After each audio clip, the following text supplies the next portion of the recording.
Super power किसे कहते हैं, सुपर पावर कैसे होते हैं, सुपर पावर नजर कैसे आते हैं और सुपर पावर की पहचान क्या होती है। अगर जानना हो तो अमेरिका की तरफ नजर उठाकर देखा जा सकता है। लेकिन अगर सुपर पावर की खाद खड़ी करनी हो, सुपर पावर का बखिया उधेड़ना हो, सुपर पावर की ईंट से ईंट बजानी हो तो यमन का दूर दूर तक कोई सानी नहीं है। सलाम, नमस्ते, सत श्री अकाल। मैं हूं आपके साथ हर्षिता मिश्रा और आप देख रहे हैं टाइम्स मेल। पांव में चप्पल, तन पर लुंगी और हाथों में करोड़ों रुपए का अमेरिकी जहाज का मलबा। ये जहाज भी कोई ऐसा वैसा नहीं, बिना पायलट वाला जहाज, जिसे आम बोलचाल की जबान में ड्रोन कहते हैं। और इस ड्रोन की औकात यमन में पहुंचने के बाद पता चलती है। अमेरिका अपने ड्रोन का प्रचार करने के लिए लाखों करोड़ों रुपए खर्च करता है, बेशुमार डॉलर खर्च करता है। अपने ड्रोन को बेशकीमती बनाने के लिए पूरी दुनिया में घूम घूम कर उसकी नुमाइश करता है। लेकिन यमन में पहुंचने के बाद उसके ड्रोन की औकात सामने आती है। उसका बड़े से बड़ा ड्रोन जमीन पर टपक जाता है, समंदर में गिर जाता है, लुंगी वालों के पैर के नीचे आ जाता है। हाथ में नजर आने वाला ये टुकड़ा अमेरिका के MQ-9 रिपर ड्रोन का मलबा है। और जिसके हाथ में ये नजर आ रहा है, उसके तन पर नजर आने वाला लिबास अमेरिका के फौजियों की लाखों की वर्दी को मुंह चढ़ा रहा है। अमेरिका की पूरी फौज को ललकारने वाले अंसारुल्लाह के फौजियों के लिबास को देखकर बहुत हैरानी हो रही है। गरीबी मुफलिसी वाका कशी के दौर में एक गरीब के तन पर नजर आने वाले लिबास की क्या कीमत हो सकती है। इस तस्वीर को देखिए और बताइए कि अमनियों के तन पर नजर आने वाला इस लिबास की कीमत कितनी हो सकती है। 100 रुपए की लुंगी, 50 रुपए की चप्पल, या फिर इस रकम को बड़ा चढ़ाकर अगर पेश किया जाए तो अगर लुंगी 200 रुपए की और चप्पल 500 रुपए का हो, तब भी उनके हाथ में नजर आने वाला मलबा अमेरिका की रईसी और अमीरी को बताने के लिए काफी है। उसके हाथ में नजर आने वाला भंगार, उसके हाथ में नजर आने वाला कबाड़, उसके हाथ में नजर आने वाला मलबा कोई 100-50 रुपए का नहीं है, हजारों रुपए का भी नहीं है, लाख रुपए का भी नहीं है, करोड़ या 10 करोड़ रुपए का भी नहीं है, बल्कि ये तो अरबों रुपए का ड्रोन है, जिसे यमन के अंसारुल्लाह यानी हूती आसमान में बार बार मार मार कर नीचे गिरा देते हैं। अब तो ऐसा लगने लगा कि यमन के अंसारुल्लाह ने लुंगी पहनकर एक छोटा सा पत्थर भी हवा में उछाल दिया तो अमेरिका का कोई ना कोई जहाज जरूर नीचे आ जाएगा। पर साहब, ऐसा हम इसलिए कह रहे हैं क्योंकि बीते साल ही यमन के हूतियों ने अमेरिका के 2 दर्जन से ज्यादा MQ-9 ड्रोन को मार गिराया था और ये तादाद लगातार बढ़ती जा रही है। एक तरह से कहा जाए तो मिडिल ईस्ट खित्ते में अमेरिका के MQ-9 ड्रोन का कब्रगाह अगर कहीं मौजूद है तो उसका नाम है यमन। लाल सागर यमन का इलाका है जहां बाब अल मंदब मौजूद है, जो ट्रेड का बहुत ही अहम रूट माना जाता है। और इस रूट पर यमन के हूतियों का कब्जा है। उन्हें अंसारुल्लाह कहा जाता है और यही अंसारुल्लाह अमेरिका और इसराइल दोनों से लड़ता है। दूर बैठे यमनी आर्म फोर्स यानी अंसारुल्लाह के फौजी दुश्मन के जहाजों पर हमला कर देते हैं। बिना उनकी मर्जी के किसी मुल्क का जहाज लाल सागर से होकर नहीं गुजर सकता। अब एक और MQ-9 रिपर ड्रोन को यमन के हूतियों ने मार गिराया है। इसकी खबर बाकायदा चीनी न्यूज एजेंसी शिन्हुआ ने छापी है। एक यमनी अफसर ने शिन्हुआ को बताया है कि जुमे को यमन के मारिब सूबे पर एक अमेरिकी MQ-9 रिपर ड्रोन नजर आया, जिसे मार गिराया गया।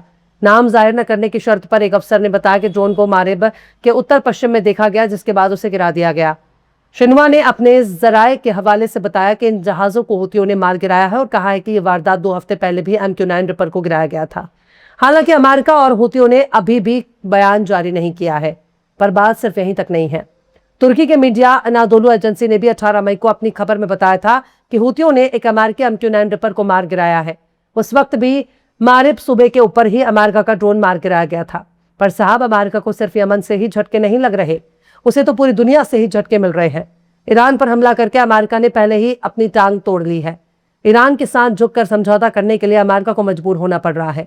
वह ईरान ने उसके MQ-9 रिपर ड्रोन को बहुत ही कामयाबी के साथ मार गिराया। अमेरिका अपने होने वाले किसी भी नुकसान को कबूल नहीं करता, लेकिन ईरान ने तस्वीरें जारी कर दी हैं, जिससे पता चलता है कि इस वारदात को झुठलाने के लिए अमेरिका के पास कोई वजह नहीं बची। ईरान के डिफेंस यूनिट ने केशम जजीरे के पास अमेरिका ड्रोन का पता लगाया, फिर उसे पूरी तरह से तबाह कर दिया। समंदर के किनारे बिखरे हुए उसके मलबे को ईरान की फौज ने पूरी दुनिया को दिखाना शुरू कर दिया है। इस ड्रोन को अमेरिकी इजरायली ड्रोन कहा जा रहा है। शायद MQ-9 रिपर ड्रोन ही हो सकता है। इससे पहले 26 मई को ईरान की प्रेस टीवी ने बताया था कि फारस की खाड़ी के ऊपर उड़ रहे एक MQ-9 रिपर ड्रोन को IRGC ने मार गिराया और अब बाकायदा इनकी तस्वीरें भी आने लगी हैं। हालांकि अमेरिका खुद पर होने वाले किसी भी हमले को कबूल नहीं करता, बल्कि वो तकनीकी खामियों का हवाला देते हुए हादसा बताने की कोशिश में झुक जाता है। और दुनिया अमेरिका की नाकामी को बहुत गौर से देख रही है। अमेरिका की फौज किसी जमाने में सुपर पावर कही जाती थी, लेकिन अब सुपर पावर का तमगा ईरान ने छीन लिया है। ईरान उन्हें नुकसान पहुंचाने के लिए भी मजबूर कर रहा है। खुद के होने वाले नुकसान के बदले मोटी रकम मांग रहा है। हॉर्मुज पर अपना कंट्रोल ही मांग रहा है। अमेरिका के साथ जो कुछ भी हो रहा है उसे ही उड़ता तीर लपकना कहते हैं। और अक्सर यही होता है कि जो लोग उड़ता तीर लेने का शौक रखते हैं अक्सर कमर के नीचे का हिस्सा जख्मी करवा लेते हैं और फिर खुद को जंग बहादुर साबित करने में जुट जाते हैं। पर उनके जख्म चीख चीख कर बताने लगते हैं कि वो कितना बड़ा जंग बहादुर है। अभी हाल ही में ईरान ने बुशेर सूबे में अमेरिका का एक मिलिट्री एयरक्राफ्ट मार गिराने का दावा किया है, जिसे अमेरिकी फौज ने फर्जी करार दिया। पर ईरान का दावा कितना फर्जी है इसे देखने समझने के लिए अमेरिका के झूठ का इतिहास जरूर देखना होगा। अमेरिका अपनी किसी भी नाकामी को कबूल नहीं करता, किसी भी जहाज को गिराए जाने पर अपनी नाकामी को कभी भी जाहिर नहीं करता। खैर, IRGC ने पहले ही अमेरिका को धमकी दे रखी है कि अगर ईरान पर हमला जारी रहा तो ऐसा जवाबी कार्रवाई करेगा कि बहरे हॉर्मुज़ अमेरिकी फौज का कब्रगाह बन जाएगा। अब गौर से देखिए कि अमेरिका और इजराइल किस कदर इराक से लेकर लेबनान, लेबनान से लेकर यमन और यमन से लेकर ईरान तक हर जगह शिकस्त का सामना कर रहे हैं। अमेरिका और ईरान के दरमियान न्यूक्लियर डील पर बातचीत हो रही थी। अमेरिका चाहता है कि ईरान अपना न्यूक्लियर प्रोग्राम बंद कर दे, पर ईरान कहता है कि किसी भी मुल्क को एटॉमिक एनर्जी हासिल करने का हक है। किसी भी मुल्क को परमाणु ऊर्जा हासिल करने का हक है, यानी न्यूक्लियर प्रोग्राम चलाने का हर मुल्क को हक है, क्योंकि इससे बिजली पैदा होती है, मेडिकल फील्ड में इसका इलाज भी होता है। ईरान अब मेडिकल फील्ड में न्यूक्लियर एनर्जी का इस्तेमाल करता है, बिजली घर भी न्यूक्लियर से ही चलाया जा रहा है। तो ऐसे में अमेरिका को तकलीफ क्यों हो रही है? इसराइल कई दशकों से ईरान पर न्यूक्लियर बम बनाने का इल्जाम लगाता रहा है। वो हमेशा यही कहता रहा है कि 10 दिन में ईरान के पास न्यूक्लियर बम आ जाएगा, 1 हफ्ते में न्यूक्लियर बम आ जाएगा, 2 महीने में न्यूक्लियर बम आ जाएगा, 6 महीने में न्यूक्लियर बम आ जाएगा, फला तारीख तक वो न्यूक्लियर बम हासिल कर लेगा। लेकिन आज तक कभी इसराइल का 1 हफ्ता, 24 घंटे, 7 दिन, 10 दिन, फिर 1 महीना गुजरा ही नहीं। यानी ज्यादातर इल्जामात झूठ पर मबनी हैं और इन्हें इसराइल ने अपने एजेंडे के तहत दूर दूर तक फैलाने की कोशिश की। ओबामा के दौर में ईरान के साथ न्यूक्लियर डील भी हुई और जब ट्रंप बाबू हुकूमत में आए तब ओबामा के दौर में की गई न्यूक्लियर डील से अमेरिका खुद ही बाहर आ गया। यानी ईरान तो इस मुआहदे में शामिल था, लेकिन जिस अमेरिका के साथ ये मुआहदा किया गया था उस मुआहदे को खुद अमेरिका का सदर डोनाल्ड ट्रंप तोड़ देता है और खुद ही इस मुआहदे से बाहर निकल जाता है। ऐसे में ईरान को आज़ादी मिल गई। ईरान अब कुछ भी करने के लिए हक रखता है। हालांकि ईरान ने न्यूक्लियर बम नहीं बनाया, लेकिन 60% एनरिच्ड यूरेनियम उसके पास है और 60% को 90% तक पहुंचाने में उसे कोई ज्यादा वक्त नहीं लगेगा, क्योंकि जितनी मेहनत उसे करनी चाहिए थी वो उससे कई गुना ज्यादा मेहनत कर चुका है। खैर, न्यूक्लियर डील से शुरू होने वाली जंग अब हॉर्मुज़ में गोते खा रही है, लेकिन अमेरिका और इजराइल भरोसे के लायक नहीं है। फिर भी दुनिया की नजर में अमेरिका और ईरान के दरमियान अमन मुज़ाकरात हो रहे हैं।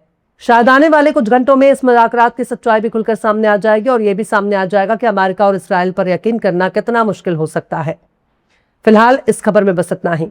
यह एपिसोड आपको कैसा लगा कमेंट बॉक्स में जरूर से बताइए। पसंद आए तो लाइक करें, शेयर करें और बेबाक, निष्पक्ष, स्वतंत्र पत्रकारिता को सपोर्ट करने के लिए हमारे चैनल टाइम्स मेल को जरूर से सब्सक्राइब करें और बेल आइकन की घंटी वाली बटन जरूर से दबा दें, ताकि आपको हमारे आने वाले नए वीडियो की नोटिफिकेशन फौरन ही मिल जाए। फिर मिलते हैं किसी और वीडियो में एक नई खबर के साथ। हर्षिता मिश्रा को दीजिए इजाजत। जय हिंद। अगर अभी तक आपने हमारे चैनल टाइम्स मेल को सब्सक्राइब नहीं किया है तो जल्दी से सब्सक्राइब कर दें और बेल आइकन भी प्रेस कर दें।